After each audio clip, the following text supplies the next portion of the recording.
Nevajag naidu sēt. Un parādiet man vienu, kurš ir gatavs man parādīt vienu tīru latvieti. Tāda nav. Ja nē, mēs tik skaitliski nelielu tautu jau sen būtu izvirtuši, mums būtu briesmīgi pēcnācēji un galīgi dumju nekādi, bet tā jau nav. Mēs esam gan gudri, gan ņipri, gan skaisti. Tā saka ārzemnieki. Nu jā, un visiem ir kaut kas klāt, jo te ir garām gājuši, te ir dzīvojuši, franču armija gāja garām, jūrnieki brauca, galā, es vienmēr dzīvoju Ostas pilsētā, un padomu laikos šī nebija slēgta pilsēta, ja nu gribējāt redzēt ārzemnieks, tad te viņi pa Ventspili arī staigāja. Viņam patika arī Ventspils meitenes, visādi viņas sauc savējie, bet ja viņām tā patīk, kāpēc te ne? Un liela daļa no viņām aizprecējās uz ārzemēm. Jo viņas tikai gribēja prom. Es atceros, manas paudzes meitene apprecējās ar Dienvislavu. Labi, viņi tur Dienvislavā pēc laika izšķīrās un aizbrauc dzīvot uz Vāciju un apprecējās. Jā, citu uz Bēļģiju. Kā nu kurš? Nesen es dzirdēju Viesturu Kairišu, kas teica, ka tie, kas dzīvo Latvijā, tie dzīvo tikai kultūras dēļ. Tās nu gan ir muļķības. Mēs šeit dzīvojam tāpēc, ka mums šeit ir saknes. Un par ko to kultūru vēl būtu tā kā jāpadiskutē. Ko katrs saprot ar kultūru. Man kultūra saistās ar vārdu empātija un ētika.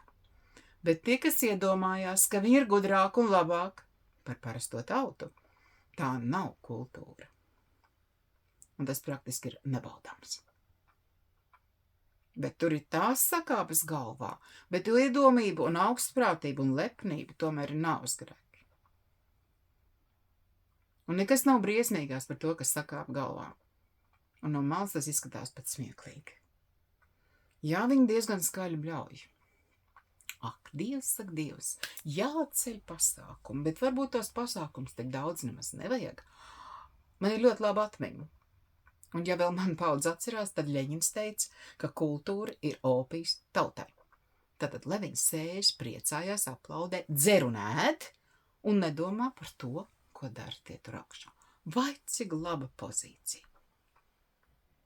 Kultūra ir dziesmu svētki. Bet tad nav jābūt tādām, ka tevi nosoda, cik tu nepareizi dziedi. Tur galvenais ir piedalīties. Tāpat senos laikos olimpiskās spēles bija piedalīties. Tad arī laikā neviens nekaroja. Un es nevaru to vārdu izteikt koru kari. Tiem nav jābūt kariem. Tur jābūt sadziedāties. Tad jau labāk tas pārdzieda man. Ja nav kultūras, tad nav. To nevar dabūt ne ar diplomu, ne ar to, ka kāds var atļauties iet uz teātri. Tik bieži kā viņi iet, jo lielākā daļa nav gājuši, nav tikuši ne Dairas teātrī, ne Drāmas teātrī. Varbūt uz vietas kāds ir atbraucis, un es vienreiz esmu bijis Dairas teātrī, un vienreiz Drāmas teātrī. Jaunajā nekad. Nav man tādas iespējas, un līdz šim nav bijusi arī vēlēšanās. Kas man pie sirds labāk iet? Protams, man tā ir Krievu drāma. Un tur es esmu bijuši vairāk. Man dāvināts biļets. Paldies. Bet tur es varētu gribēt arī pati. Man patīk tad, ja cilvēki ir īsti. Nevis viņi spēlē sevi. Un kur nu vēl staigājot uz skatuves par plikiem dibeniem un vēl visu kaut ko pliku. To gan es par kultūru nesauktu. Tas ir balagāns. Es zinu, kādam nepatiks tas, ko es teikšu, bet es jau neesmu piedzimusi, lai visiem patiktu. Bet mans viedoklis saskan ar tautas viedokli.